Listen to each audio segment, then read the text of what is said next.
Siamo arrivati e siamo trovati davanti a una realtà un po', come si può dire, un po' complessa, nel senso che non avevamo accesso al negozio, dovevamo entrare per forza di cose nel magazzino, perché l'incendio è successo nel magazzino. Sono le 3 della scorsa notte quando un incendio si sviluppa nel magazzino di Zara, al piano interrato di questo storico palazzo di Piazzetta Pedrocchi.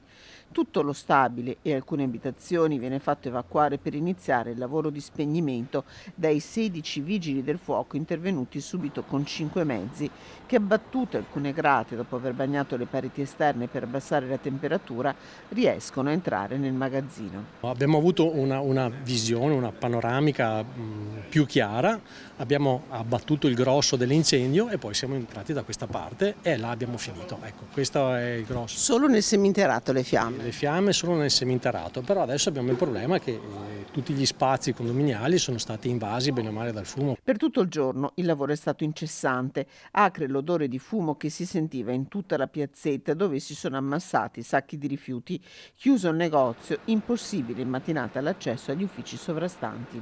Questa mattina alle 6 sono arrivate 2 pattuglie della polizia sotto casa mia a prendermi, pensavo che mi arrestassero, invece no, mi hanno detto che era un incendio e che però l'ufficio non era andato a fuoco, quindi che non c'erano problemi gravissimi. Fondamentale per i vigili del fuoco, coordinati da 2 funzionari, capire i danni da residui di combustione. Le fiamme si sono limitate al magazzino, per fortuna, per procedere poi alle verifiche statiche. All'interno per buona parte della giornata si entrava solo con le mascherine.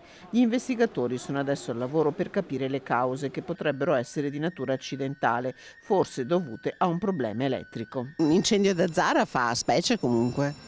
Eh beh certo, sì, fa specie perché nessuno se l'aspetta di andare a lavorare, che il proprio negozio, insomma, il magazzino credo che abbia preso fuoco.